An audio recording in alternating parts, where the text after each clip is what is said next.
Wali syarat nyifati Allah sing permanen. Ketika Allah mensifati dirinya Al-Hadi, zat yang memberi petunjuk, maka sifat ini lazimah abadi ila yaumil. Maka apapun rusak dunia iki tetap akan ada orang baik ila yaumil. Bukan karena orang ini hebat, bukan. Wong zaman rusak kok tetap bukan. Karena Allah yang Al-Hadi. Sing hebat berarti Allah, bukan kita. Coba kita hidup di zaman akhir.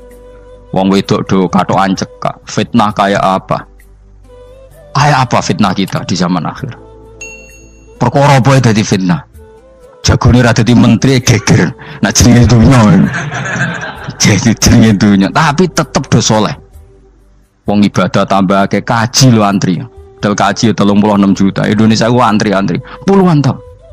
Wa qala ta'ala afa hasibtum annama khalaqnakum abatha. Afa hasibtum mono to nyangka sira kabeh annama khalaqna mestine gawe ingsun kuwi sira kabeh tak gawe abasan khali ora ana gunane. Masa kamu ngira bahwa penciptaan kalian tuh gak ono gunane? Wa annakum lan nyangka sira kabeh. Wa annakum lan kowe nyangka sira kabeh ilena maring ingsun kowe nyangka la turjauna ora den balekno sira kabeh. Orang yang selalu berpikir bahwa dirinya itu teledor dalam hal taat, padahal Allah selalu baik pada dia. Kalau selalu berpikir gitu, mesti ya tawalladu dadi kalahirna minha sange hadil fikra al haya wisin. Wa hadza tafakkuru tailah mikir yazidu nambe apa tafakkur fi khaufika indal medisi rawati minallahi sange Allah taala. Orang yang berpikir demikian terus isin terus dadekno wedi pangeran. Wa yahmiluka lan dorong apa iki hadza ka ing sira alalau min nafsika ing atase modo awak sira mengkritik diri kamu sendiri wa taubihiha lan melehno nafsika. Wa mujamabati taksiri lan ngeduwi pepeko wa mulazamati tasmiri lan mulazamah no netepi cangcut. Tasmir mana cangcut? Nopo serius nih, tasmir bahasa Indonesia ini serius. Kalau orang tahu dirinya gegabah pepeko dalam ibadah, kemudian tahu itu disalahkan Allah, pasti dia akan menjauhi taksir itu, sembrono itu, dan selalu nopo serius melakukan nopo ibadah. Menurut terang nopo masalah mulai fikrotun fi wa'dillahi ta'ala. Terus kita tahu di Quran, di hadis itu ada janji Allah, kemudian ada nopo ancaman Allah. Terus yang dijanjikan tentu para wali. Wali wong apik kowe wali, sanggepe wali. Wali amatir wali, pokoke wali. Terus perilaku sing ora disenengi Allah. Kalau beri contoh nggih sing aman, maksudnya aman itu ada di beberapa kitab. Misalnya Fathul Mu'in. Fathul Mu'in itu kitab yang dipakai semua pesantren, kitab fikih. Itu kalau ngeritik, kamu kalau mau sholat, iku kudu ono melayune. Mane kula nu sering gawe syariat teng santri kula, pokoke nek ape jamaah mbok pira kadare iku ono melayune. Guling-gilingan nak kowe iku serius. Kan yo ora lucu misalnya dipanggil kiaimu terus mlaku sewantai kan koyo wong ora peduli no. Nah, dawe Mu'in itu sederhana lagi contoh. Karena Allah itu mengkritik orang munafik yang kalau berangkat ke sholat itu malas-malesan. Artinya fal kasal iku min sifatil munafikin. Malas-malesan adalah sifatnya orang munafik. Jadi kena ape sholat terus sampai angop terus rokoknya tindak nose sewantes. Nah itu rontok. Rontok PKI rontok munafik kenapa? Wah rontok. Mergo sifat itu sifatnya yang nopo munafik. Wa idza qamu ila sholati qamu kusala. Kalau mereka berangkat ke sholat itu secara malas-malesan. Nah kebalikannya orang baik itu wasari'u ila maghfirati rabbikum. Kalau ada sesuatu yang potensi menjadikan maghfirahnya Allah itu kesusu cepet-cepetan. Ngan rata-rata kiai nak melaku itu banter, guling-gilingan nak menuju barang apik itu ketok serius. Nah kiai kok melaku nelon-nelon kemungkinan nak radi duit ya ketuan. Ora pati iso ngaji, jare sing anteng-anteng iki ana makonane, paham no? Sekali-kali nek ngaji pas marung ana tat ngaji mlayu nganti nabrak-nabrak wong. Iku insyaallah luwih keren apa? Tapi yo ngawur nganti nabrak-nabrak. Kalau cerita, dadi mulane kadang wong khusuk ora wali, Mas. Kowe nu angel dadi wali. Mergo nek ampe ngaji ku angop niku ora wali-wali. Mulane iki mareni terakhir iki mareni ya. Jadi tumak nina itu ada batasnya, enggak boleh tumak nina fil khairi. Kalau kebaikan kudu wasa ri'wana kesusun.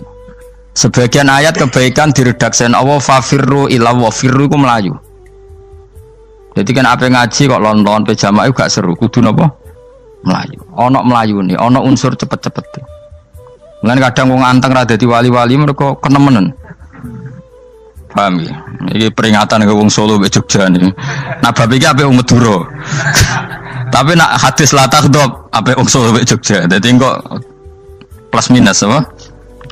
Madura soleh lah kandhani la takhdab paling abot. Aja gampang muring-muring. Paling abot. Lan kula di santri Madura kathah. Tak kandhani pantangane hadisnya Madura la takhdab. Mergo Madura paling susah nak disuruh menahan muring-muring. Nah wong Solo Jogja nak kon kesusu ra gelem. Ngalon-alon watur kelakon Muhammadan. Saiki jog ngaji dirubah no.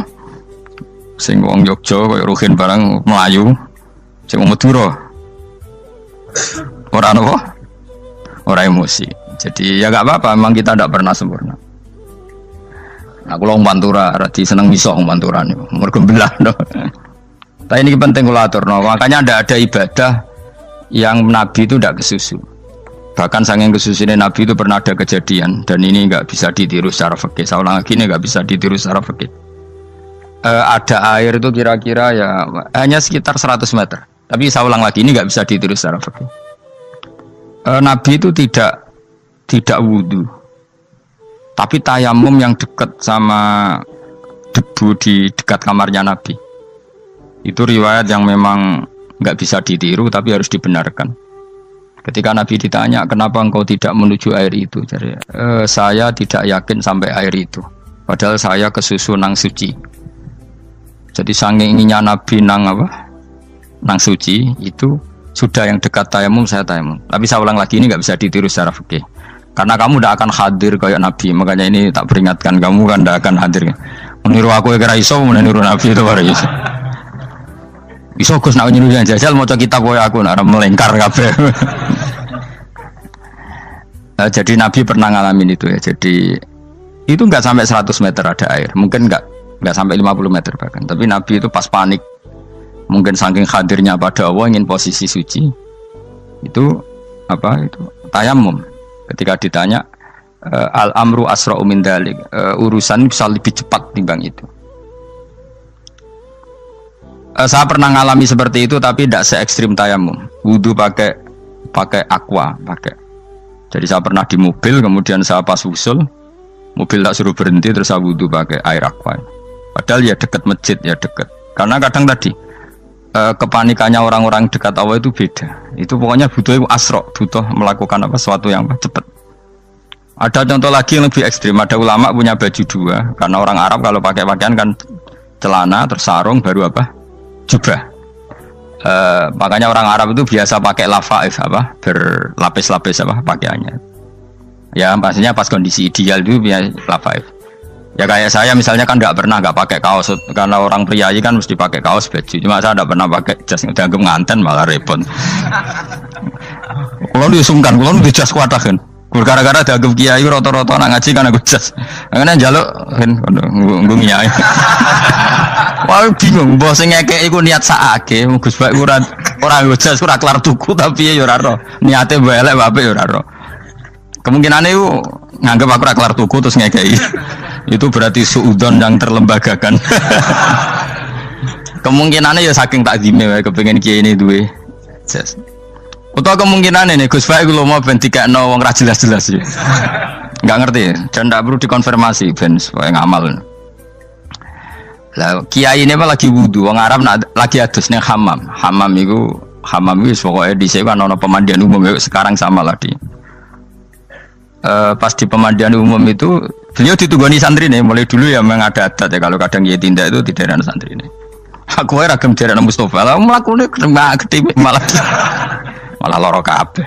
Jadi bandara itu sing roh terminal A1 ya aku, dekne tiket ya aku lewat derek no, malah aku sing derek no akhirnya.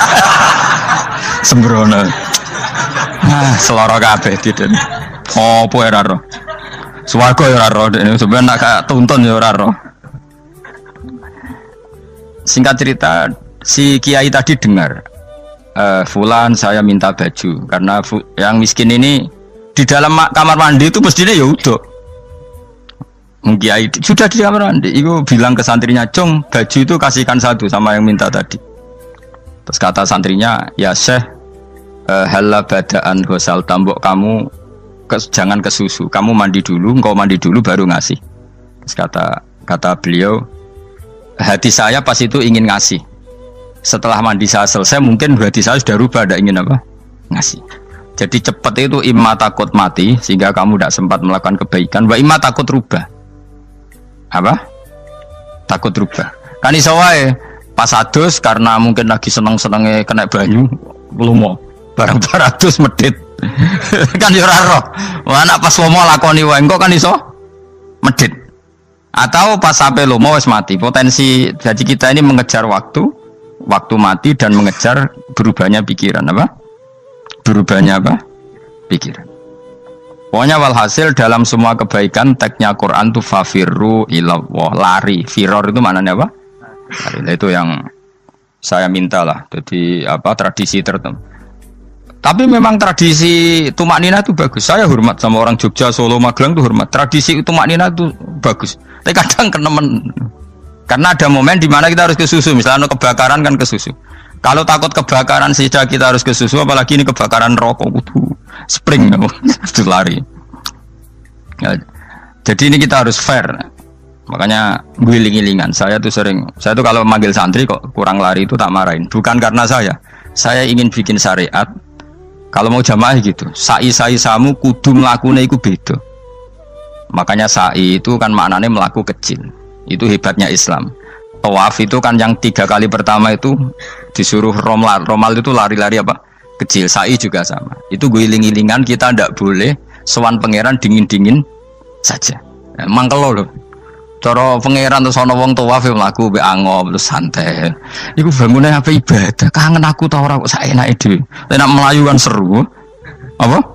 Senajan wis ketemu pangeran Gusti paringi sugih wis ngono lah pokoke. Ya ora kurang ajar melayu ku susu jebule njaluk ya apa? Sugih. Ya eling-eling ya. Jadi ini kula suwun lah. Tapi ora 100 gebut mlaku 120 iku ngawur nek iku. Pokoknya ana kesusune lah. Entah berapa kadarnya itu ana. Mergo istilah pangeran apa wasari'u bergegas lah. Ya apa? Makanya Nabi dulu pinternya gitu.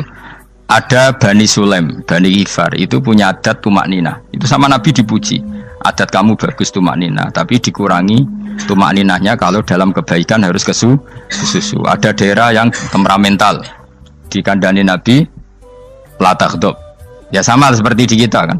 Orang Madura di bab musyawarah ahlal khairat mungkin bagus, tapi di la taghdab kurang. Orang Solo, Jogja di tumak nina bagus, tapi di musyawarah kurang. Jadi makanya ini barokahnya ngaji ya dirubah sidik-sidik. Maksudnya yang plus minusnya itu dirubah. Karena saya belum pernah menemukan tag orang baik itu diredaksikan tenang, tapi semuanya redaksinya apa? Wasari'u. Wasari'u itu apa? Bergegaslah. Fafirru, larilah. Jadi fafirru ilallah, maka larilah. Firu itu lari apa berjalan? Lari. Supaya maksudnya lari itu tidak harus lari kayak pembalap itu enggak. Pokoknya ada unsur kesusunnya gitu. Ada unsur bergegas. Dan karena ada etis memang, misalnya saya sebagai anak dikasih tahu babak atau kangkang Gus ibu sedang gerah. Serono swantai itu kan kayak gak ngergani wong tua. Kudu ono Melayu. Nah di sini ini maka diredaksikan di semua riwayat Nabi itu kalau jalan wa idza masa, Nabi kalau jalan itu fakaan namayan hattu min sobabinir taqo. Semua dibak menerangkan apa Nabi kalau jalan itu seakan-akan turun dari tangga. Maknanya cepet. Fakaan naman hatto min sobabinir taqo. Jadi Nabi kalau jalan itu cepet. Ya dong ini ya. Paham ya? Ngiling-ngilingan. Nah, ciri utama berpikir secara Qur'ani adalah apa? Kamu mencari sifat-sifat wali Allah. Dan ternyata sifat wali-wali Allah itu musyaroah ilal khairat, kalau melakukan kebaikan ke susu. Dan sifat orang munafik itu kalau melakukan kebaikan bermalas-malasan. Wa idza qamu ilas sholati qamu kusala. Sehingga kata Fathul Mu'in, kalau kamu sholat kudu ono kesusune, ono nasate, guling-gilingan kamu biar tidak berkategori munafik. Karena orang munafik kalau wa idza qamu ilas sholati qamu kusala, kalau sedang mau sholat malas-malasan. Nah intinya gitu, cara jadi mufassir, cara jadi pemikir Quran yang baik apa? Sifatnya orang baik dikumpulkan, kemudian kamu ingin diri itu. Sifatnya orang buruk kamu kumpulkan, kemudian kamu menghindari sifat itu. Misalnya Allah cerita Fir'aun. Fir'aun itu penyakitnya apa? Istagna, merasa kumoluhur, merasa tercukupi semua. Itu sifatnya apa? Fir'aun. Tapi sifatnya orang baik itu ya Yuhannasu antumul fuqara'u ilallah. Sifat orang baik adalah merasa fakir, merasa enggak siapa-siapa di depan Allah Subhanahu wa taala. Sehingga keangkuhan itu sifat Fir'aun, merasa fakir, merasa enggak siapa-siapa adalah sifatnya orang baik. Makanya nadumanya Habib Abdul Haddad masyhur itu. Ana abdun soro fakhri dimna fakri, itu yang sering dinyanyikan dilakukan para wali-wali itu apa? Ana abdun soro fakhri dimna fakri. Jadi ana uta ingsun abdun kawula. Soro ingkang dadi apa fakhri kebanggaan ingsun iku dimna fakri mergo fakir ingsun. Jadi saya ini hambamu ya Allah, yang sebagai kebanggaan saya adalah saya selalu butuh kepada Engkau. Karena ciri utama orang jelek adalah hidup seakan-akan nggak butuh sama campur tangannya Allah Subhanahu wa taala. Kalau saya punya uang pasti senang, punya jabatan pasti senang. Saya jadi menteri mesti beres semua, saya jadi gubernur beres semua. Merasa bisa semua itu min sifati Fir'aun, itu sifatnya Fir'aun. Tapi kalau kamu jadi menteri, jadi gubernur, saya tidak siapa-siapa tanpa pertolongan Allah. Saya kiai pun tidak bisa apa-apa tanpa pertolongan Allah. Saya orang baik pun tidak mesti dijamin baik terus tanpa pertolongan Allah, sehingga selalu la haula wala quwata illa billah. Saya bisa menghindari maksiat ya karena Allah, bisa melakukan taat juga karena Allah. Nah, orang yang seperti ini itu jenis ana abdun soro fakhri dimna fakri. Saya ini adalah hamba yang menjadi kebanggaanku adalah karena saya selalu fakir, selalu butuh kepada Engkau. Ini penting kalau terangkan, jadi supaya orang terbiasa. Man kalau seneng ngaji ini paling seneng. Kenapa saya ngaji seneng? Karena tadi kebaikannya Allah, nikmatnya Allah saya omongkan, sehingga dengar orang banyak bahwa Allah itu baik, Allah itu zat yang kita tuju, Allahu Somad. Tapi kalau saya jadi wali karena di kamar 40 dino paling terkenal wali, terus wong salam template yo ndongakno, terus untung aku ora untung blas. Lan cara bapak wali be ulama iku mulya ulama, wali iku nak terkenal wali paling banter wong sowan nggo gula, sing untung ndekne. Tapi kalau ulama menerangkan kebaikan, orang dengar semua, akhirnya Islam menjadi siar. Mana bodoh-bodoh tadi wali ulama ambek wali ku ya dhuwur ulama. Mbon ambek kuwe dhuwur kuwe mergo ora ono makome dadi. Terbangem kan cepet kaya kapuk tapi cebloke tok laut. Wong nek ora di makom iku kaya kapuk. Terbangnya cepet tapi gak tahu jatuhnya di mana. Dieling-eling ya, dados kula suwun sangat. Selama ini adat kita buruk. Nak nyongko anteng apik juga anteng fil khairat. Ketika kebaikan pun respon kita anteng, tidak boleh. Dalam kebaikan harus musaroah, harus apa? Musaroah. Musaroah itu kesusu. Nah itu makanya filosofinya apa? Kalau tawaf pertama juga kon cepet. Sa'i namanya ya sa'i. Sa'i maknanya apa? Lari-lari kecil. Jadi kalau bahasa Arab itu masya yamsi masyan itu jalan biasa. Kalau sa'a yas'a sa'yan itu jalan agak lari. Makanya darani sa'i. Kau oleh sa'i kok leha-leha ora oleh. Tapi aja terus numpak skuter balapan yo aja. Mulai bingung mbek wong saiki. Wong sepo numpak skuter pantes. Saiki sing nom-nom lah do numpak skuter. Terus nek sing wengkek pasangan suami istri skuteran pun tuaf. Aku wis kodho malaikat ing barno aja tampa. Mangkel wong. Lagi ini sing hafal Quran ngalim diselipi ya perkara ade kono kanggo skuter. Aduh maten. Ijek enom nak tuwek tak malu. Ijek enom kan. Iku wajib mbok pasutno kan. Pasute wong fikir mandi yakin. Wah, enak yo terlalu senajan tosah yo tapi terlalu ijek enom. Padahal kebualah pan sruwet Mas. Iya karepe Arab Saudi ngono dolen. Cara kula penguasa Arab sing tuwek tok mati tak oleh sing nom-nom tutuki ngono. Tapi yo pancen yo sanak saya sekedar sasa. Tapi yo terlalu. Mosok sowan pangeran nganggo skuter muter. Aduh.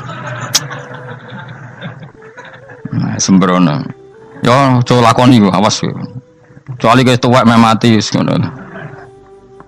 Tuwek tok rame mati yo aja. Aneh-aneh. Ya maksudnya kesusu orang ngono iku. Tok budi wae. Wa minha anta tafakkar nggih. Eleng-eleng nggih, wae-wae nggih napa? Sifatnya orang baik yang di Quran itu kita pelajari, lalu kita tiru. Misalnya sifatnya orang baik termasuk apa itu? Ala inna auliya Allahi la khaufun alaihim wa lahum Tidak pernah punya rasa takut, rasa gelisah itu harus kita tiru. Karena kalau kita punya rasa gelisah itu biasanya lama-lama agak ridho, bek kodok, kodar. Itu kudu ceria. Lu kalau sebagai manusia sering susah, tapi saya paksa, susah itu saya hilangkan. Karena kalau saya rasakan susah terus, lama-lama saya agak ridho, bek kodok, kodar. Makanya saya paksa, seneng tak paksa. Sesuai kulino. Nganti kalau saat ini kira iso susah. Di murid kira jelas sudah iso susah. Sangking apa? Nah kiai kan susah. Aku di murid tua Gus tua pikir tak air serah jelas. Goblok cara aku kiai ngono. Ora usah ngono. Zaman akhir ono wong ngaji go kitab wis hebat. Ono ngrungokno ngaji wis hebat. Ono ora paham tekone majelis wis hebat. Lah nek paham teko kan wajar, kira paham kok teko kan luar biasa. Nak ono penikmat ngaji paham biasa. Ini enggak paham kok teko. Wae guyu iso. Guyu hebat itu, hebat. Hebat. Nah ono menteri dilantik guyu wajar. Lu ora menteri ra kok guyu. Iku kemungkinane loro, saking waline saking gedene wis moro. Pokoke seneng ibadah. Mergo sifate wali iku la khaufun alaihim walam, ndak ada rasa takut, ndak ada rasa susah. Lho kula sebagai manusia kadang ya khawatir. So anakku nasibe piye, putuku nasibe piye. Tapi aku anggereling saya ada ya karena Allah. Dan saya punya rezeki karena Allah. Orang lain di sana banyak orang kaya, padahal gak anakku. Berarti yang menciptakan kaya itu tidak saya. Buktinya orang lain yang nggak anak kita kaya banyak, sukses banyak. Kenapa kita menjadi seakan-akan pelaku sejarah? Kadang orang kan berpikir, ya kayak orang mesti maslahat ke kamu. Pas minta itu karena tomak kamu, hadun nafsi kamu, serakah kamu, tapi nggak tahu diri, pantas taura dengan permintaan. Kalau gue misalnya dulu dia jadi wali, iso awal tersinggung, bocor atau tirakat atau jalur jadi wali. Tapi gak dulu ya Allah tersinggung, kira tahu dulu. Jadi orang kalau tidak wali itu sudah keliru terus. Jadi bukan di sepuro, tapi tak kira itu ada. Jajal gitu maju wali kok sabtu kok dirjilan. Kira-kira Allah tersinggung ngapa nyembah? Kira-kira tersinggung. Tapi misalnya kita tahu dulu kok pengen kau Imam Syafi'i, Allah tersinggung. Bocah ora di idola. Terus ikut.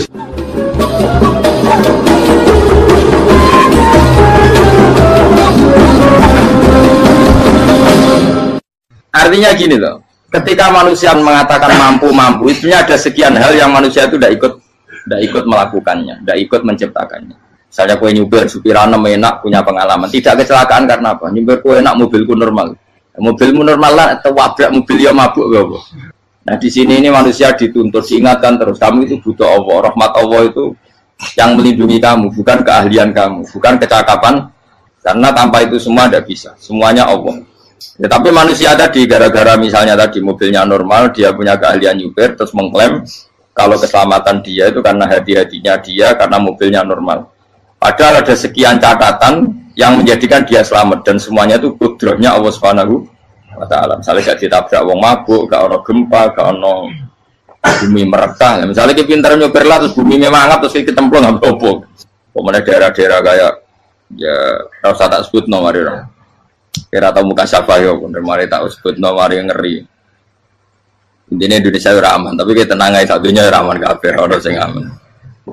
Ora usah kuwatir likuifaksi, ora usah kuwatir meteor jatuh, kabeh ya potensi nopo? Potensi semua. Sehingga ini sedikit saya ijazahkan.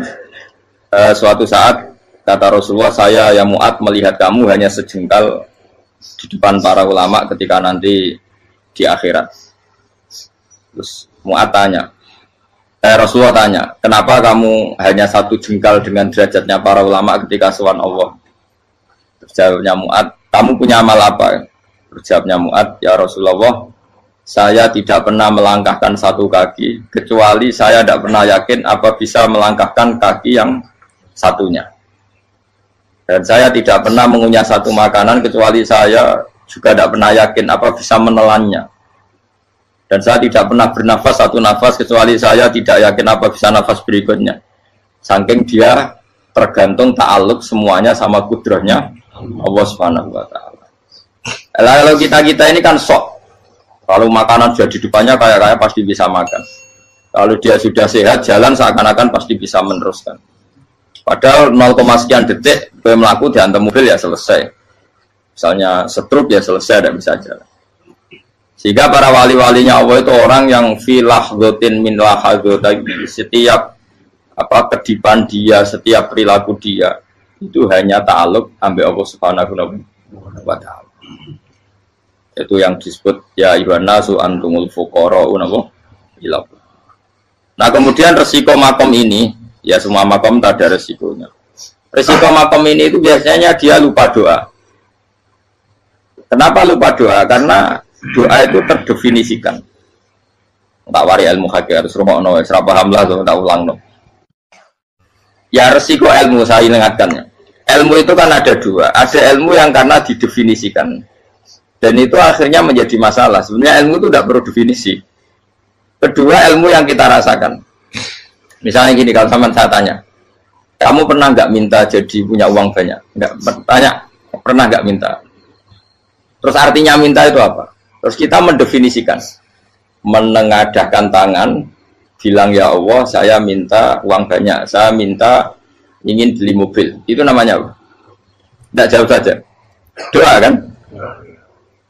Itu kesalahan kita. Kesalahan kita mendefinisikan doa itu, misalnya menengadahkan tangan dan memohon dan menyebutkan permohonannya itu terus disebut doa. Nah, tapi kalau menurut Allah, sistem tubuh kamu yang menghendaki punya mobil, sistem tubuh kamu yang ingin punya uang banyak, reaksi tubuh kamu yang terhinakan karena ditagih orang atau butuh uang, ini menurut Allah ya sudah kamu itu peminta-minta. Saya ulang lagi ya. Sehingga menurut Allah kamu minta tidak minta ya tetap berstatus peminta, pengemis. Nah, orang-orang yang sudah wusul, meskipun itu kondisional ya, tidak selalu. Itu ya dia pikirannya menengadahkan tangan apa enggak ya sama saja tubuhnya merasa minta. Sehingga dia tidak perlu mengekspresikan minta. Nah, terus orang yang fikih bilang seperti itu tuh sombong, wong kok gak tahu dungo. Sebetulnya keliru vonis orang fikih. Bagaimana mungkin dikatakan sombong? Dia reaksi tubuhnya, elemen tubuhnya sebetulnya meminta. Dia tidak berkategori meminta karena ilmu kadung didefinisikan kalau minta itu yang seperti ini. Itu kan lama. Nanti kalau suatu saat Indonesia yang kuasa itu terlalu NU atau terlalu yang tidak NU, lama-lama ada definisi. Misalnya yang dikatakan tahlilan itu apa? Ya bid'ah, Nabi tidak pernah tahlilan.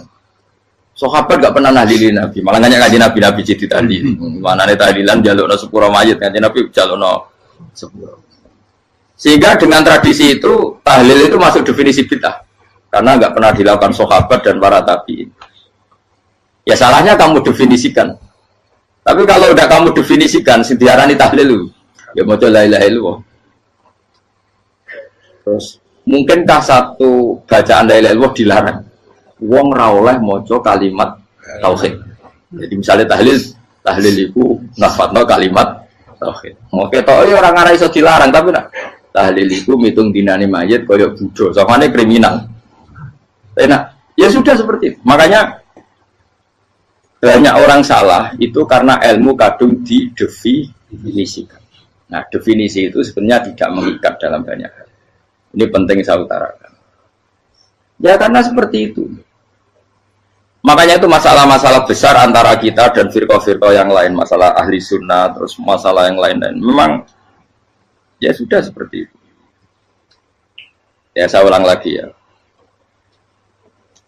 Ketika Nabi Ibrahim mau dibakar Namrud, itu masyhur cerita itu.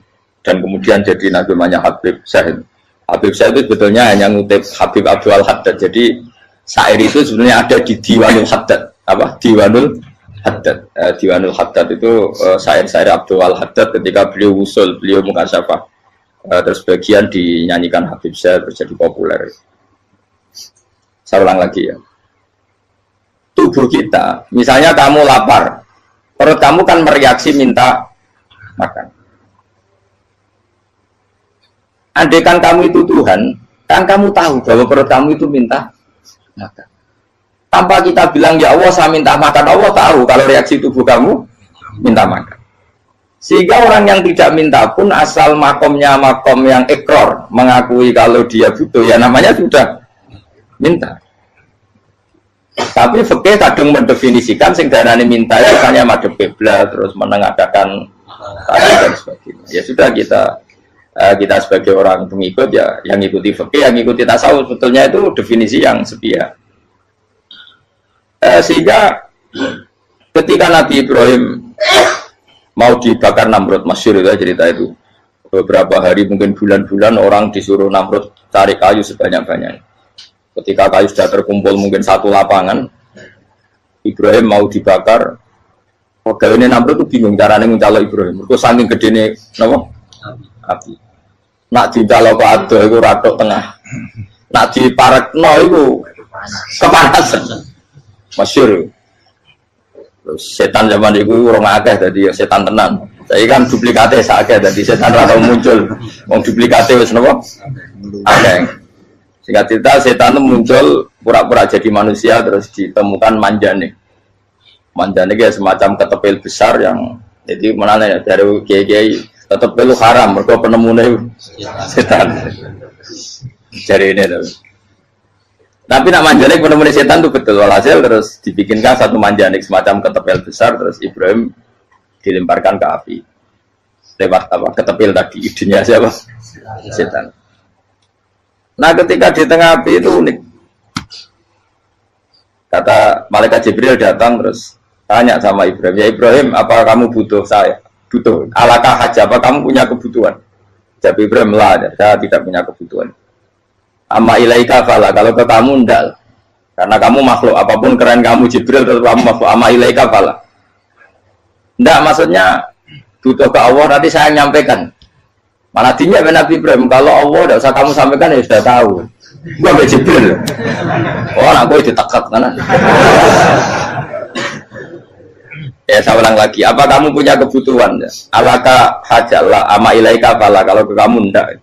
Nggak maksudnya butuh ke Allah nanti saya sampaikan. Karena Jibril yang mentang-mentang dekat sama Allah dan tukang memberi informasi. Saya kata Ibrahim kalau ke Allah sih nggak perlu kamu, dia sudah tahu. Nah itu terjadi nagamanya Habib Abdul Haddad masyhur itu apa? Hasbi min su'ali ilmuhu bihali. Jadi cukup ilmunya Allah itu menjadikan saya tidak perlu minta. Hasbi min su'ali ilmuhu bihali. Jadi ada kondisi tertentu yang para wali itu, saya ulang lagi kondisi tertentu yang para wali itu ya tidak minta. Tapi kalau itu ditiru jenengan semua ini jadi keangkuhan. Kenapa? Wes oga donga tangane ditenangkan. No, atine ora eling pangeran kan akhirnya ra jaluk tenan. Itu aja niru wali-wali. Nah, wali-wali itu kan misalnya tangannya tidak menengadah tapi semua sistem tubuhnya merasa butuh sama saya itu pernah ya, tapi itu kondisional dan saya juga ngulang nggak mesti bisa. Ketika saya umroh itu pernah saya ada satu kondisi itu doa ya di putaran pertama kos. Di putaran pertama saya berdoa ya agak banyak di multazam. Putaran kedua mau berdoa sudah tidak berani lagi. Sampai ke-7. Hari kedua ya tidak berani, hari ketiga nggak berani. Nah seperti itu tidak bisa dibuat-buat meskipun saya juga agak ingin. Tapi ya pas itu ya nggak bisa.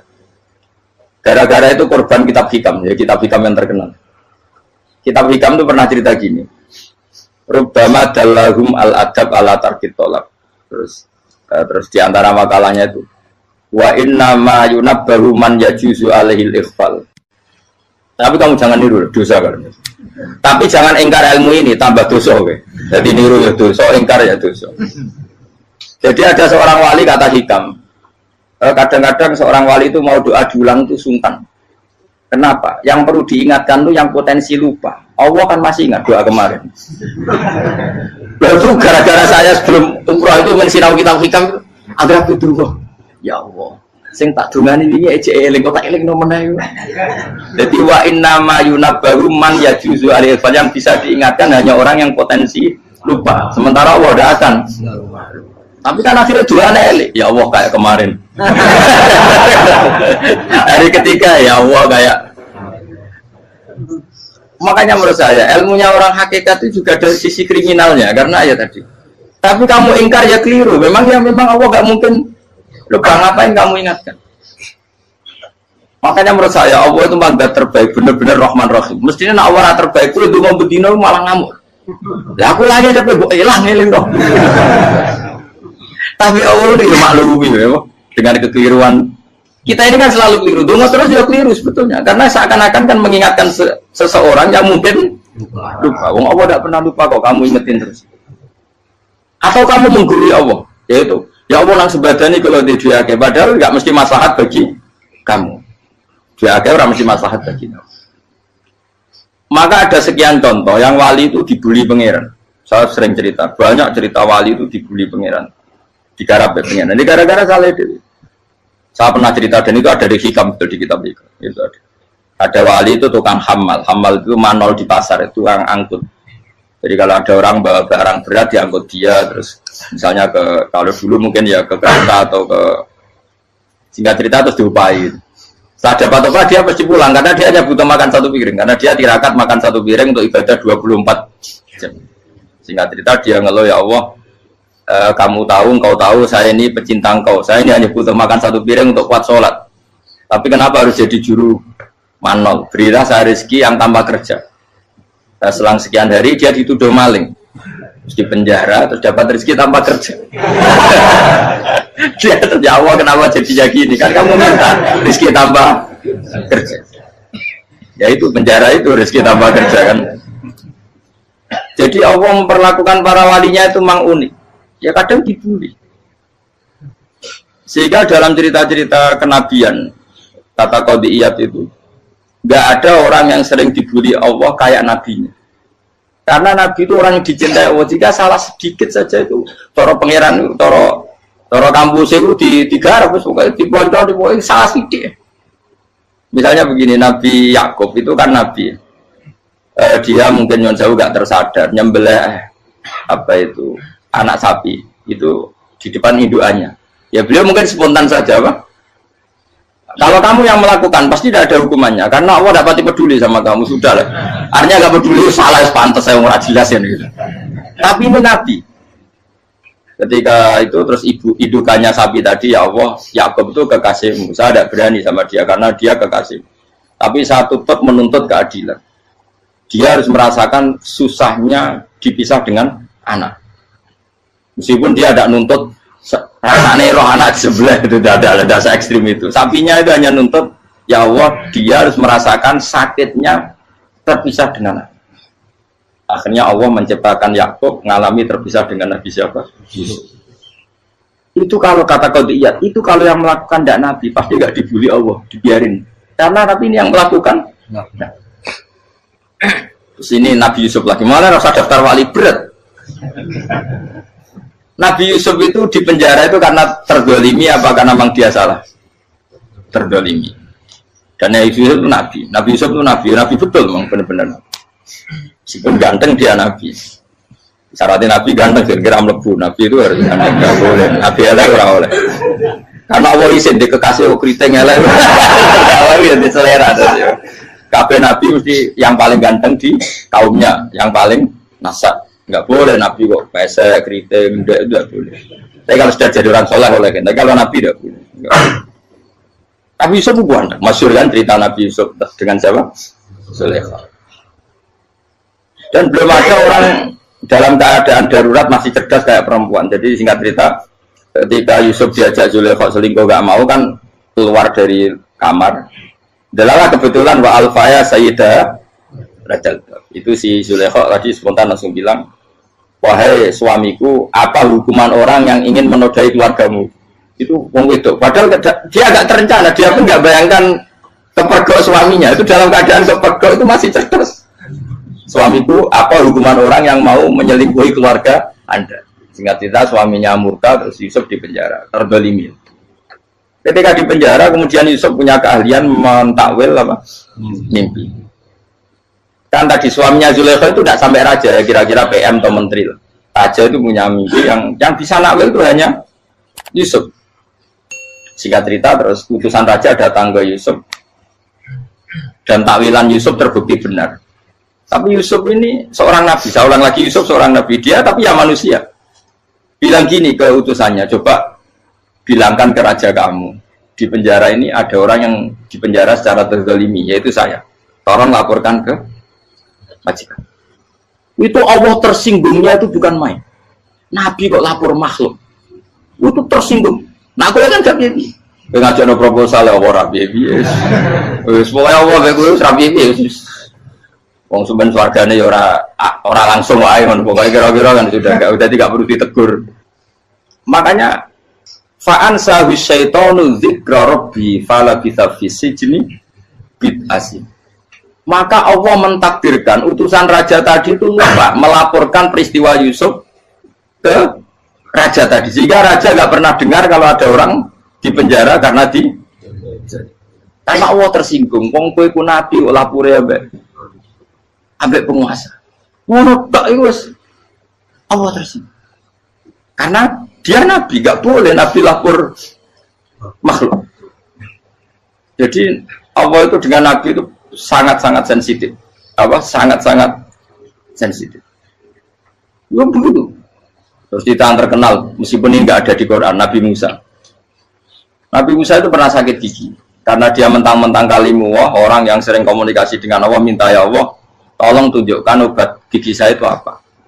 Singkat ini sama Allah dikasih tahu. Kamu ngunyah suket ini, gitu. Rumput ini kamu kunyah, nanti pasti sembuh. Karena resepnya dari Allah ya pasti mujarab, kan nggak ke dokter. Singkat tidak dikunyah terus sembuh. Suatu saat dia sakit gigi lagi, nggak konsultasi lagi karena masih punya resep tadi kopian apa resep. Dia datang nyari suket yang sama dikunyah tambah sakit. Tanya sama Allah, ya Allah ini kan resepnya yang sama, kenapa tambah sakit? Kata Allah, kamu itu kekasihku. Orang nak sing ngobati ku aku ra suket sembrono. Semenjak itu Nabi Musa tidak pernah taruh resep lagi sudah. Andaikan itu kamu, pasti Allah juga nggak tersinggung. Makanya kata Qadiyat, kenapa para nabi sering ditegur itu bukan karena Allah murka, nabi itu beda. Jadi kesalahan kecil atau apa-apa yang menurut kita ada salah itu untuk nabi salah. Makanya di ahli sunnah ada kaidah apa? Mimba bihasanatil abror sayyi'atul muqarrabin. Pernah dengar kaidah apa? Mimba bihasanatil abror sayyi'atul muqarrabin. Sesuatu kalau dilakukan umumnya orang itu hasanah atau kebaikan, tapi kalau dilakukan para nabi itu salah. Karena apa ya? Saking dekatnya dengan Allah. Saya ulang lagi apa? Mimba bihasanatil abror sayyi'atul muqarrabin. Jadi nabi itu beda. Nah, para nabi itu orang-orang yang mengalami fikir yang doa resmi kayak siapa tadi? Definisi fikir ya sering. Kayak definisi orang tasawuf yang sering. Sehingga ketika Nabi berdoa, ya memang secara disiplin ilmu yang namanya berdoa ya minta Allah dengan mengadakan tangan. Ketika nggak berdoa, karena Nabi sadar Allah tidak perlu diingatkan lagi, pasti masih ingat. Jadi dua-duanya benar terus. Makanya Nabi itu lam yazal fitaroki, Nabi itu selalu naik derajatnya. Karena pas minta ya benar, pas tidak minta ya. Tapi kamu jangan niru dosa kan. Tapi jangan ingkar ilmu ini, tambah dosa. Jadi niru ya dosa, ingkar ya dosa. Jadi ada seorang wali kata Hikam, kadang-kadang seorang wali itu mau doa diulang itu sungkan. Kenapa? Yang perlu diingatkan itu yang potensi lupa. Allah kan masih ingat doa kemarin. Lalu gara-gara saya sebelum umrah itu mensinau kitab Hikam itu, agar aku turun. Ya Allah, sing tak dungani ini aja eling, kok tak eling nomornya. Jadi wa inna ma yunabbahu man yajuzu alaihi, yang bisa diingatkan hanya orang yang potensi lupa. Sementara Allah tidak akan. Tapi kan akhirnya doanya elik, ya Allah kayak kemarin. Hari ketiga ya Allah kayak. Makanya menurut saya ilmunya orang hakikat itu juga dari sisi kriminalnya karena ya tadi. Tapi kamu ingkar ya keliru. Memang Allah nggak mungkin lupa, ngapain kamu ingatkan? Makanya menurut saya Allah itu mandat terbaik, benar-benar Rahman Rahim. Mestinya Allah terbaik itu mau bedino malah ngamuk. Ya aku hanya tapi hilang dong. Tapi Allah itu maklumi ya, dengan kekeliruan. Kita ini kan selalu keliru, dungo terus juga keliru sebetulnya. Karena seakan-akan kan mengingatkan seseorang yang mungkin lupa. Wong Allah tidak pernah lupa kok, kamu ingetin terus. Atau kamu menggurui Allah, yaitu ya Allah nang sebadane kalau di diake, padahal nggak mesti maslahat bagi kamu. Diake orang mesti maslahat bagi kamu. Kalau kamu turun terus, pas minta itu karena tomak kamu, hadun nafsi kamu, serakah kamu, tapi nggak tahu diri pantas taora dengan permintaan. Kalau gue misalnya dungo dia jadi wali, iso Allah tersinggung, bocor atau tirakat atau dia harus jadi wali. Tapi gak dongo ya Allah tersinggung. Kere ora tau dongo. Jadi orang kalau dakwah itu sudah keliru terus. Jadi bukan di sepuro, tapi tak kira itu akeh salah. Ya jajal gitu kalau wali kok sabtu kok dirjilan. Kira-kira Allah tersinggung ngapa nyembah? Kira-kira tersinggung. Tapi misalnya kira tahu dongo kepengen kau Imam Syafi'i, Allah tersinggung. Bocah ora di idola. Nah, terus dia kadang salah biasa wis. Wis bakat salah no. Bakat salah. Ini dongane sing gampang itu mesti bener. Rabbana dzalamna anfusana wa lam taghfir lana wa tarhamna lanakunanna minal khasirin. Tak pernah punya kitab dan kitab itu menurut saya luar biasa. Bahkan ketika adu bully itu, adu cara mahasiswa itu kayak pelonconan itu. Nabi sama Nabi pengiran gitu dan itu sekali yang satu salah melakukan disiplin ilmu sampai pengiran itu degradasi. Dan Allah memang mengancam gitu. Kalau kamu melanggar ini, la biton namin diwanin nubuah. Nanti la amkuan namin diwanin nubuah. Kamu saya hapus dari buku kenabian. Tes-tesannya ya lucu, biasanya begini. Kata Nabi Musa kan ditanya. Ketika dia khutbah ditanya orang, siapa orang paling alim ya Nabi Allah? Sekarang orang paling alim itu siapa? Nabi Musa jawab, saya kan. Jadi Allah tersinggung karena wong kok boleh telepon. Tapi ada kan Nabi Musa kok jawab Fauzi, itu salah, tambah salah meneh. Atau enggak Furukan, malah salah meneh. Tapi jawab Musa juga salah. Saya Gusti, saya kan. Orang paling alim siapa? Saya.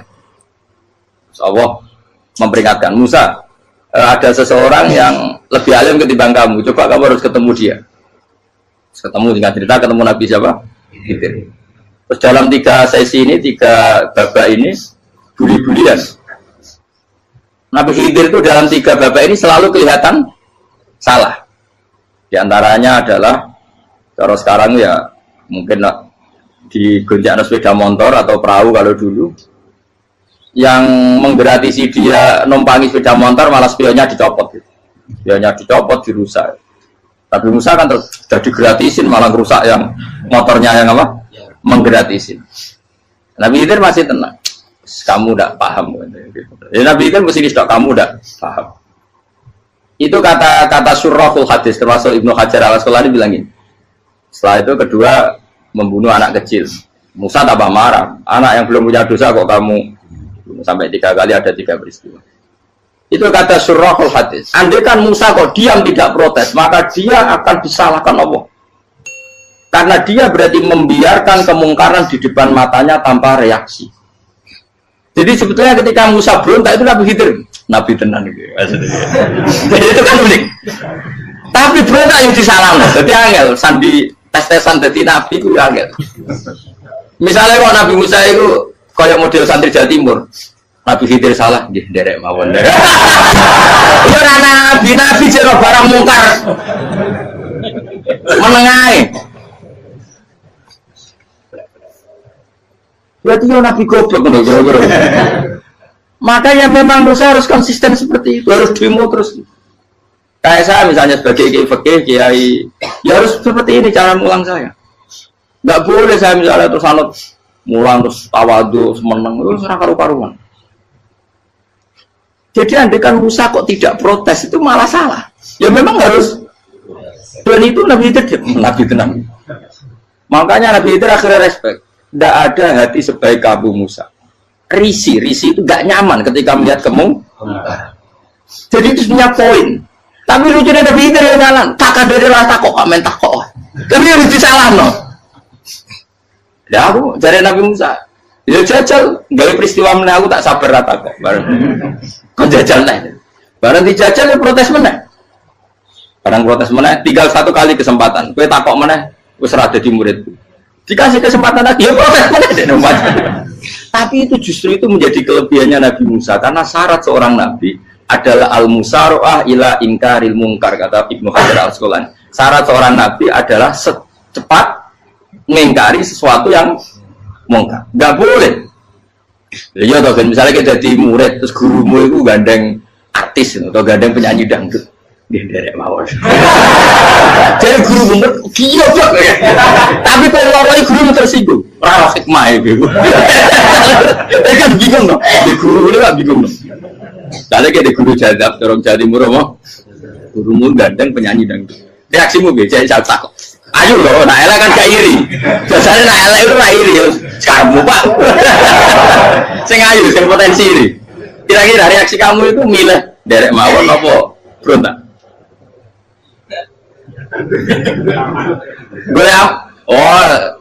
Nak gurumu wong alim, mesti nak pasti meneng. Muridku giyo betul, tidak sensitif. Roh barang mungkar dilakukan di depannya kok tidak reaksi, tidak protes, tidak gebet tenang.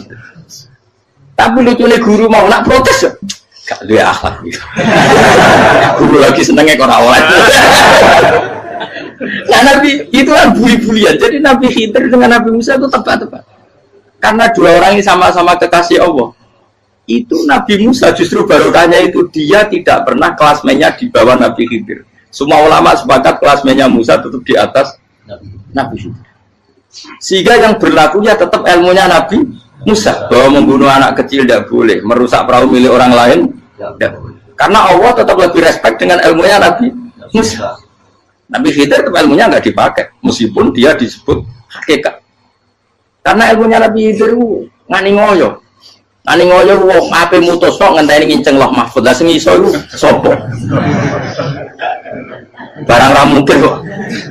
Mengenai Nabi Khidir terakhir menutup kalimatnya wa ma fa'altuhu an amri. Dari kata ilmu lam tasdi alaihi sob. Aku dhewe nglakoni ini ya ora roh, wis ditakdir nglakoni ngene. Dadi Nabi Khidir ya ora paham. Jadi wa ma fa'altu an amri itu akhir kira-kira artinya saya sendiri tidak melakukan ini karena inspirasi saya sendiri atau keputusan saya sendiri. Tahu-tahu saya ditakdir melakukan. Karena pas itu Nabi Khidir disetting semuanya dengan ilmu hakikat, yaitu bayi tadi memang kutiba kafiron, kutiba apa? Kafiron. Memang dia nanti kalau umur nganti tua ditakdir mati kafir. Daripada mati kafir nanti, ya sudah mati sekarang. Tapi nggak mungkin kan ada syariat daripada soben beling mateni kecil. Orang syariat tetap ikut Nabi Musa. Makanya kata Ibnu Hajar Al-Asqalani itu uniknya Allah sama para wali-walinya. Wali itu kelirullah, itu tetap disenangi pengen. Terus pengen nabi-nabi ini kecil-kecil kan, juga pasti nak wong. Terus keempat kan. Tadi kan saya punya contoh 3, ini contoh keempat, ini terakhir. Akhirnya kok ilmu merah cukup, tetap malah bingung nggak. Nabi itu minggat, itu boleh tidak? Tanpa pamit, minggat itu pergi nggak pamit, itu boleh tidak? Tidak boleh. Rasulullah meskipun kayak apa disakiti di Mekah itu tidak pernah minggat, tidak pernah hijrah. Saya ulang lagi, karena butuh izin. Tapi Allah pernah punya kekasih, yaitu Nabi Yunus. Nabi siapa? Yunus. Itu Quran meredaksikan ya abako. Abako itu terjemahnya apa? Minggat. Kalau pergi itu tidak ada. Tapi ini Allah meredaksikan itu abako. Abako itu ya minggat.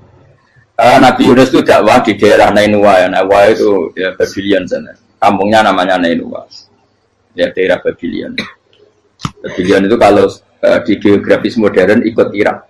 Ikut mana? Irak. Jadi Kufa, Basra, Babylon. Terus siapa itu yang ngalahkan pasukan Yahudi dulu itu Buktanasor, Hebukat, Nasir itu ikut mana? Babylon, apa? Babylon. Bama unsila alal malaka ini di Babila Harutama. Makanya kalau ulama-ulama melihat Irak kacau sampai sekarang itu tidak kaget. Irak itu Ardun Mal'unah kalau di kitab-kitab. Bumi yang memang sudah terlaknati mulai dulu. Sehingga ketika ada kasus Saddam Hussein sekarang itu ulama tidak kaget. Zaman Rasulullah Sugeng itu Irak itu termasuk sudah bumi yang guna keazalah. Jadi di sana pasti banyak fitnah.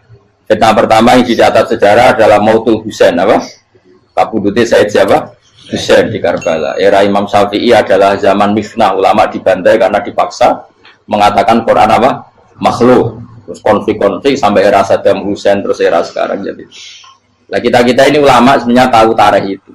Tapi di era modern kan dianalisis karena campur tangan ini itu ya sudah lah. Sebab goblok pun daripada ngebantah-bantah malah ragam. Ibu goblok, ibu pintar. Sekarang kan analisisnya kan, wah ini ada campur tangan pihak ketiga diciptakan nih saunu ini. Ya kalau intelijen harus ngomong seperti itu. Kalau kita seperti ulama memang dari dulu dicap Nabi hunalika az-zalazil wal fitan. Saya teruskan. Nabi Yunus itu dakwai kaumnya itu lama sekali dan tidak iman. Nah semua nabi kalau kaumnya tidak iman itu diberi hak Allah ngancam akan adanya adab apa? Ngancam akan adanya adab. Nabi Yunus ngomong gitu terusin. nanti kalau kamu tidak iman, lu pasti kena azab. Anggap saja dia ngancam gitu sudah berbulan-bulan. Singkat cerita, azab baru tinggal 3 hari lagi. Ayo nang iman, tinggal 3 hari lagi. Ya kira-kira dia ngomong misalnya Ahad, tadi Ahad, Senin, Selasa, atau kamu milih Selasa ya Rabu, Kamis. Singkat cerita Ahad itu dia gak kuat. Wah, semuanya kurang telung dino kaumku tetap orang iman. Mantel asal, minggat deh. Minggat ya, jadi kalau minggat kan nggak punya tujuan, so asal pergi jauh saja. Ada perahu, sekenanya dia naik saja. Namanya minggat nih. Kalau bawa bekal terencana, bawa visa, paspor kan plesir namanya. Jadi minggat itu ya enggak, ya sekenanya nggak persiapan. Singkat cerita sampai ikut perahu nelayan tadi, terus zaman itu ya ada mitos kalau ada gelombang yang nggak wajar pasti ada orang minggat. Terus ditanya siapa yang minggat, Nabi Yunus kan orangnya jujur saya katanya. Ya sudah, yang minggat terus dicemplung mau. Ya, terus ada yang agak baik, ya jangan gitulah. Ini kan kita semua butuh selamat, judi dulu. Terus judi satu lagi ketemu Yunus. Coba mungkin salah udahnya, judi lagi ketemu sampai 3 kali ketemu Yunus. Makanya fasahama fakana minal mudhadis, diuji dia kalah kemudian tenggelam. Fal taqamahul khutu wa huwa mulim. Terus dia diuntal, ditelan oleh ikan nun. Di situ ikan nun digambarkan saking besarnya itu.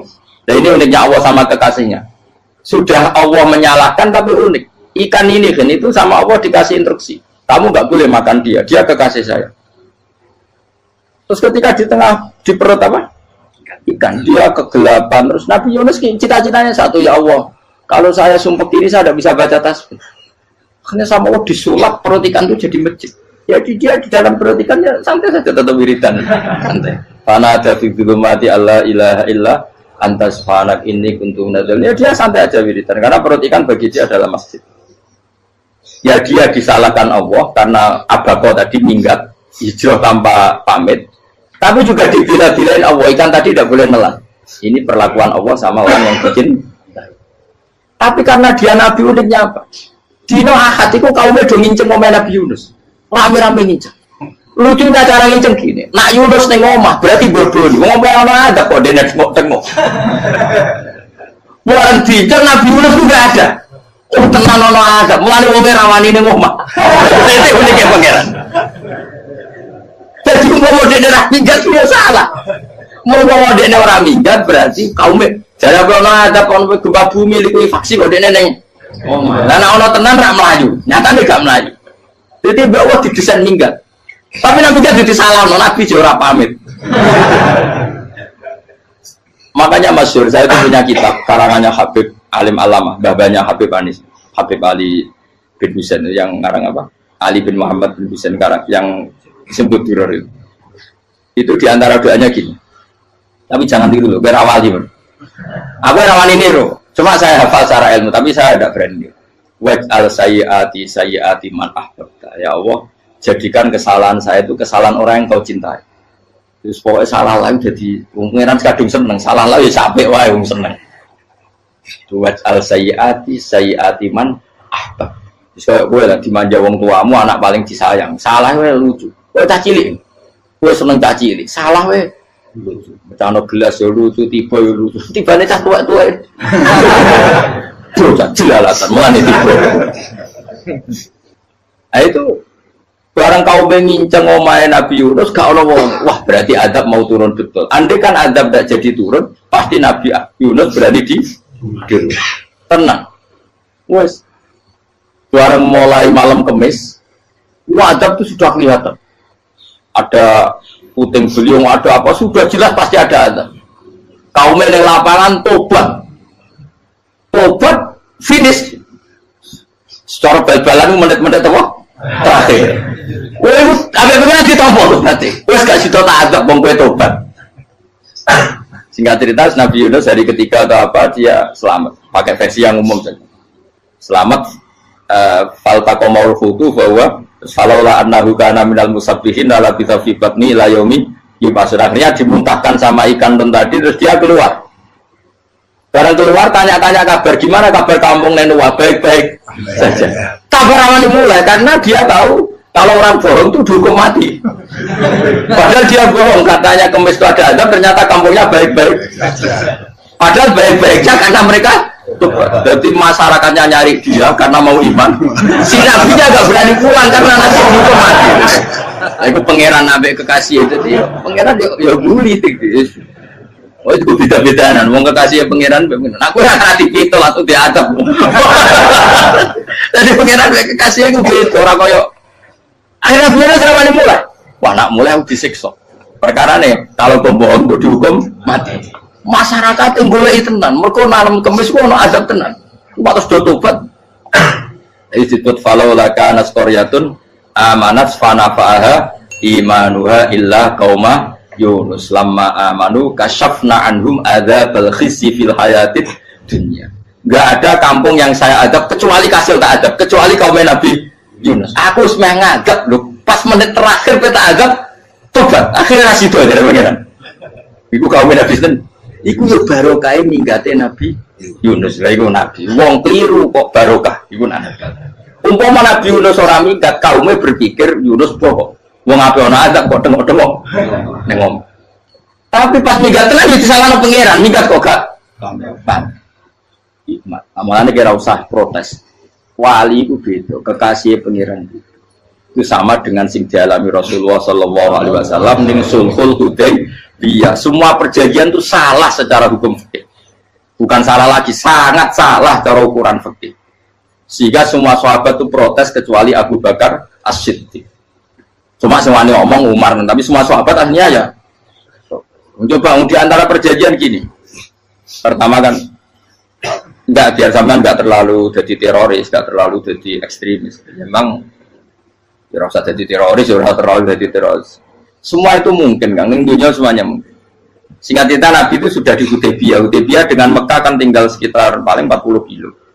Saya pernah itikaf di masjid yang pernah dipakai Hudaybiyah.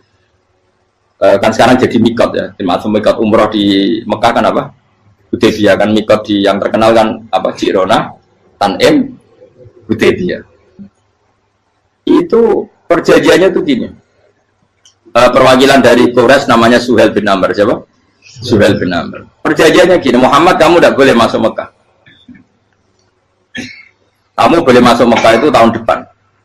Padahal Nabi sudah bilang ke para sahabatnya, ayo kita umroh. Dan diberi hak umroh. Tapi setelah sekitar 40 kilo masuk Mekah dicegat sama orang kafir Quraisy. Lah, Nabi itu sakit tenang. Nabi kadung mentafsir, memberi berita gembira, saya mimpi kalian masuk tanah haram amini namu khalikin, aman semua. Semuanya bercukur gundul atau mencetak rambut. Pokoknya kata sahabat senang sekali karena mimpi Rasulullah tidak pernah apa? Tidak pernah salah. Bareng di situ di antara perjanjiannya hadza ma kataba ali Muhammad Rasulullah. Ini perjanjian yang ditulis Muhammad Rasulullah. Kata Suhail, hapus kata Muhammad Rasulullah. Kalau saya tahu kamu Rasulullah tidak saya perangi, tulis Muhammad bin Abdullah.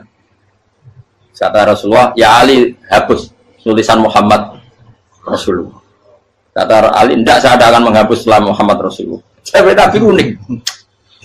Hapus gak populi, masih aku hapus aku tetap Rasulullah. Tulisan wajib. Jadi Nabi ya relax saja. Tapi Ali katanya, fawwama ana bimakhihi abadan. Saya tidak akan menghapus tulisan itu selamanya. Kata Nabi, benar gelem hapus.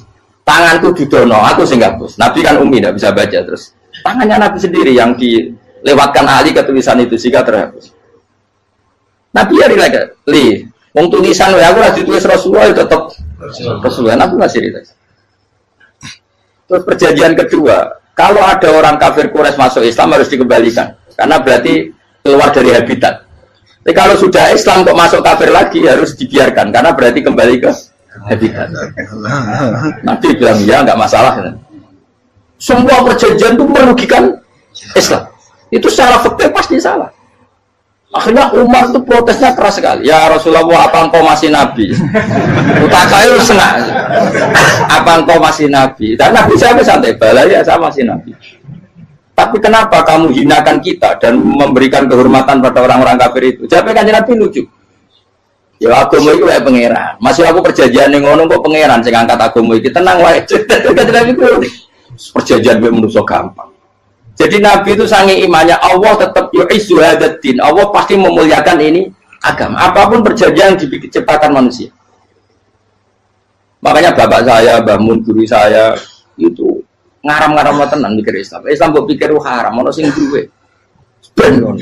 Dunya rusak kok apa ben tetep Islam ku mulia. Rasa mbok pikir wis keliru-keliru lah perjanjiane dunya keliru lah. Lu coba Uni Soviet kayak apa hegemoninya? Kayak apa kuatnya Uni Soviet? 100 tahun mengkooptasi Uzbek, Tajikistan dan tapi apa bisa menghilangkan keimannya orang Uzbek Ceknya? Ketika Uni Soviet bubar langsung malah negara-negara itu jadi persemakmuran yang negara apa? Indonesia kayak apa? Dikooptasi PKI, dijajah Londo tolong atau seket.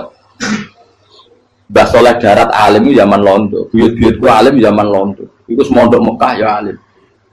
Zaman PKI ada wong alim. Saya kira zaman Islam Nusantara apa ono sing alim koyo. Itu Islam menarik zaman mesti regani negara, zaman di negara terus mul. Karena ini agama milik Allah. Punya ketahanan yang luar ya, semuanya dari Nabi tentang kayak perjanjian salah lamar. Tak apa-apa. Inna wa ta'ala a'azza hadati. Inna wa ta'ala la yudhi'u dinahu wa la yudhi'u. Pokoknya pengiran bakal ngembar agamanya orang masalah perjanjian keliru lah. Perjanjian ketiga itu semuanya merugikan Islam.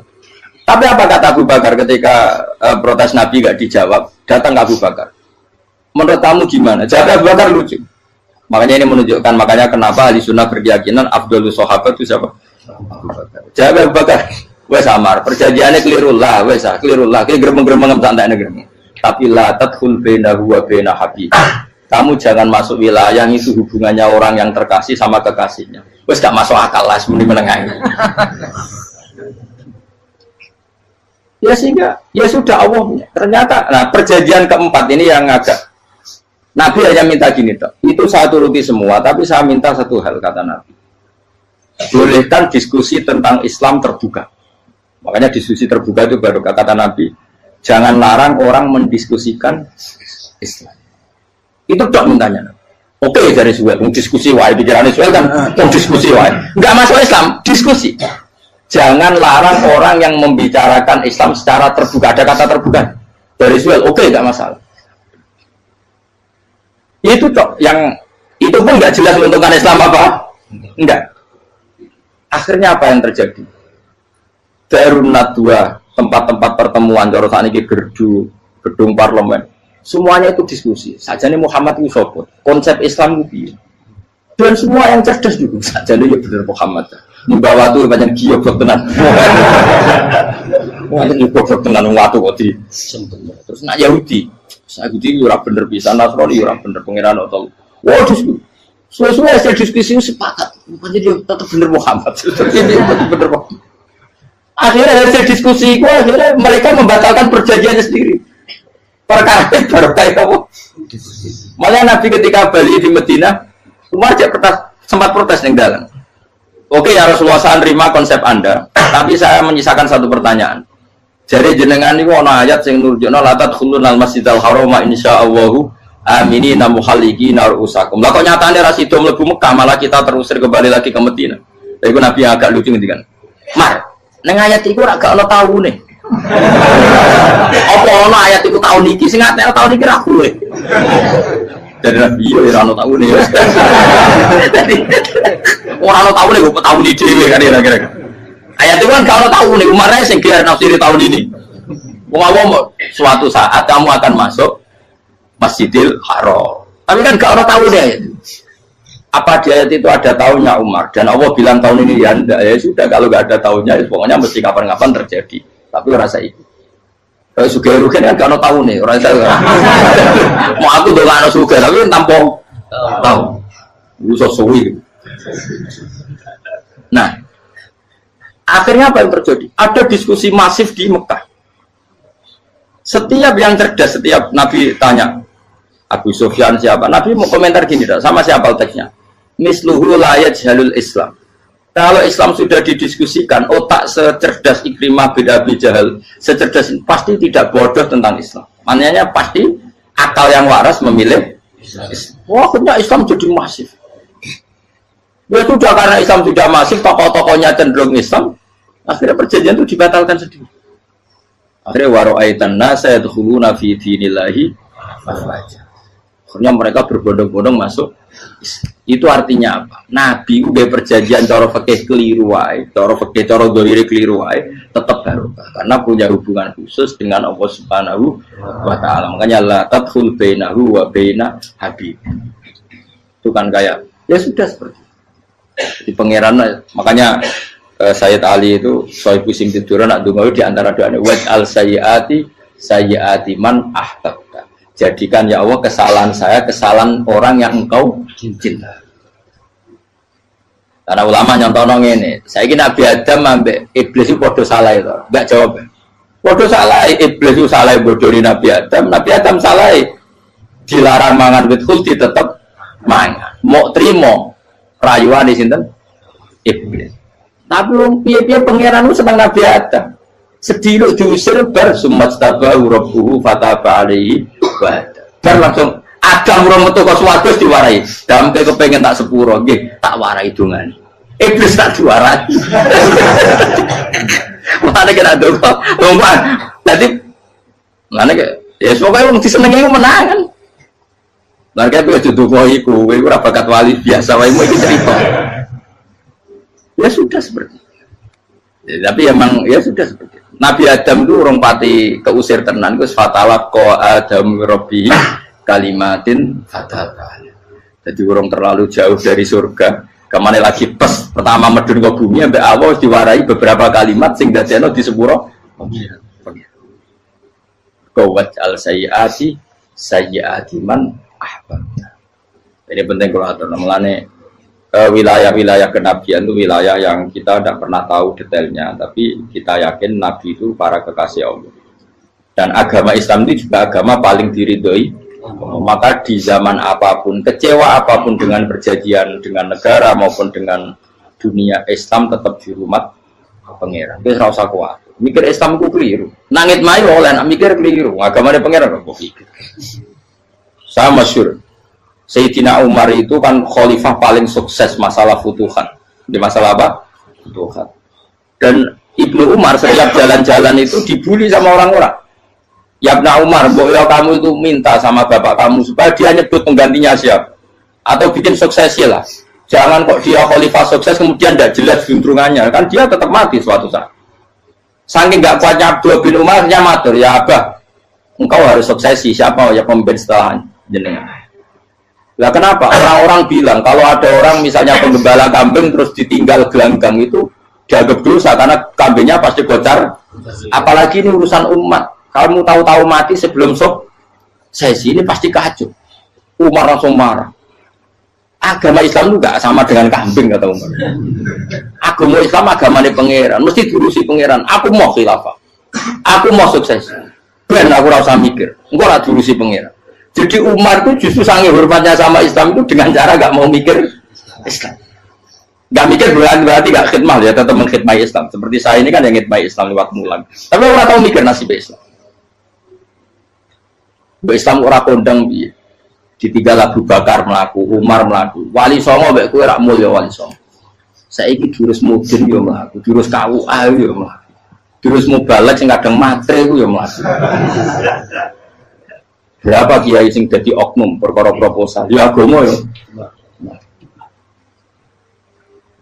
Wong bapak udah kanca kiai mudin, anake mondok. Bareng saking suwene dadi mudin, zaman iku mudin urung untuk gaji kono negara. Anake yo dhuwit mending spontan. Cung ora ono mati kok dhuwit. Kok ora ono mati ra entuk. Cung ora ono mati kok dhuwit. Mulai agama ya rapi juga. Mergo agama iki diurusi Allah. Ayo nabi palsu ben kira wae mulai Musailama sampai Musotek sampai Lia Eden. Kurang lagi. Mulai wali palsu Romo dosa Romo sapa. Woi orang kabeh ora masalah. Uni Soviet kayak apa mengkooptasi ceknya Uzbek. Akhirnya ya kalah Uni Soviet. Saiki ceknya Uzbek jadi negara nopo? Islam. Kayak apa Donald Trump, Islamfobia, tapi sekarang orang Amerika malah berbondong-bondong masuk nopo? Islam kaya. Mbok pikir malah Islam konsepnya malah rusak. Mergo terus di metodologi. Harusnya penyebaran Islam itu begini. Harusnya Mbah Mungkira pangeran ngomongnya harusnya. Orang Islam kadang melaku ya lewat mudin.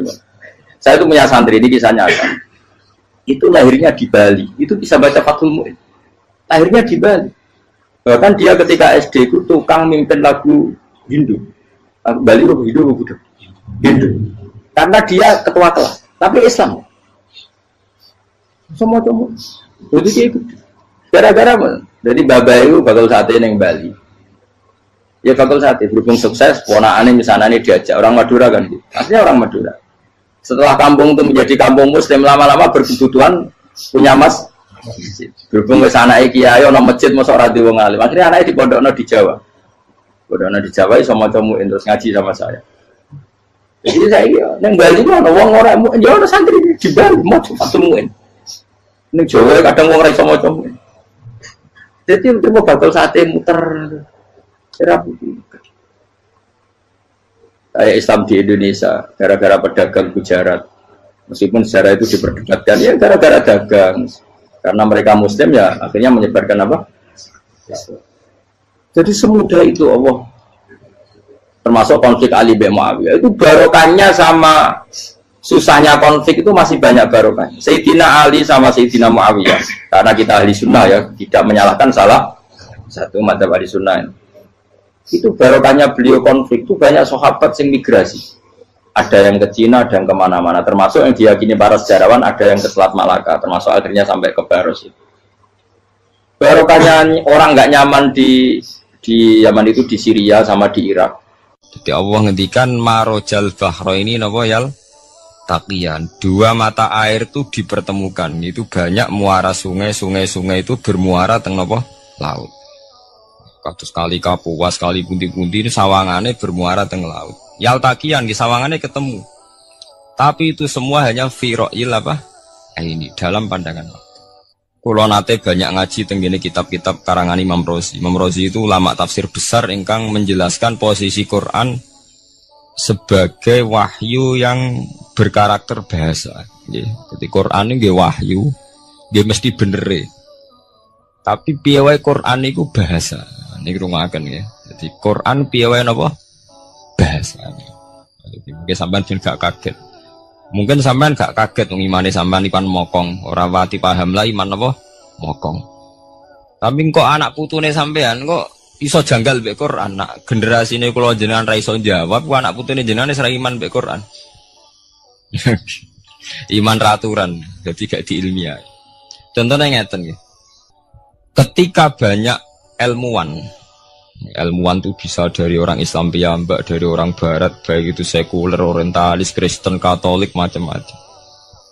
Ketika banyak ilmuwan itu penemuannya lebih diakui secara ilmiah ketimbang tulisan-tulisan agama, itu kan menimbulkan keguncangan.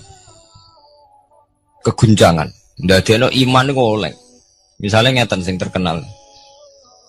Mungkin jenengan sering pireng. Nabi nate dawuh bulan itu ning langit ketiga.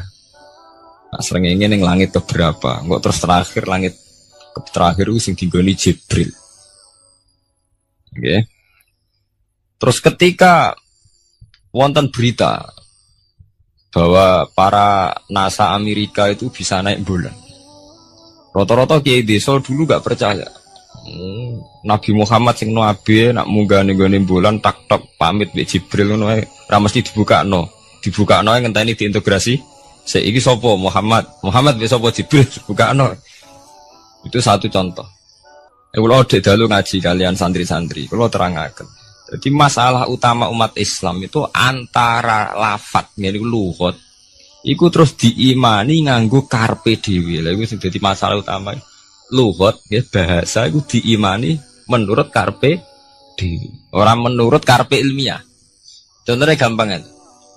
Sampean bayangno langit itu apa? Langit itu satu wilayah, ya, satu area sing dinggoni malaikat, satu area yang tidak tersentuh. Kamane bayangno langit itu satu area yang tidak tersentuh. Sehingga ono kabar nak bulan ning langit ketiga kok trimo menungso tok bulan terus sampean ora percaya. Gue dianggap masuk wilayah sing wis wilayah Jibril. Padahal tidak begitu. Masalah istilah sama itu istilah lughat. Terus Imam Rozi menjawab sama itu istilah lughat. Jadi sesuatu yang tidak bumi ini itu namanya sama. Sesuatu yang tidak bumi ini namanya sama. Sampean sing nate kaji sing numpak pesawat. Kalau nggih nanti numpak pesawat sing jarak-jarak jauh, sampai ndelok dhuwur nggih langit, ngisor nggih napa? Langit sampai nak buka teng pesawat, king jendela, delok ngisor ngeten nggih langit, delok dhuwur nggih napa? Langit. Sebab itu istilah langit itu hanya untuk menunjuk, istilah sama itu hanya menunjuk sesuatu yang tidak bumi. Terus Imam Razi mencontohkan Allah dawuh, alam taro kaifa daraballahu masalang kalimatan kasajaratin napa? Thayyibatin asluha sabitun fil ardi wa far'uha napa fis sama, nggih. Asluha sabitun napa fil ardi wa far'uha napa fis sama. Kalimat thayyibah iku kaya wit sing thayyibah. Yen iku wit kurma. Asluha sabitun fil ardi. Akare wit kurma menghunjam ning bumi, wa far'uha fis sama. Cabang-cabange utawa dahane fis sama. Ya, artinya kan sederhana loh, nggih. Wit kurma ku dahane fis sama. Sama artinya mosok koyo bayangane sampean sesuatu yang bener-bener gak tersentuh. Wong dahane wit kurma fis sama. Jadi kasajaratin apa? Thayyibatin asluha sabitun fil ardi wa far'uha apa? Fis sama. Sama to mriku mosok artine lemu angit sing gak terjangkau. Wong artine koyo wit kurma sing akari menghujam ning bumi, wa far'uha napa? Fis sama. Dahan-dahane utawa cabange fis sama. Sebab itu istilah sama tenggene Quran itu menunjuk satu arti yang tidak bumi. Nah, sampean delok teng munjid teng kamus-kamus mutlakul uluwi, sesuatu yang atas itu sama. Paham gitu? Sebab itu ketika ditemukan, nah ini kalau cerita astronomi.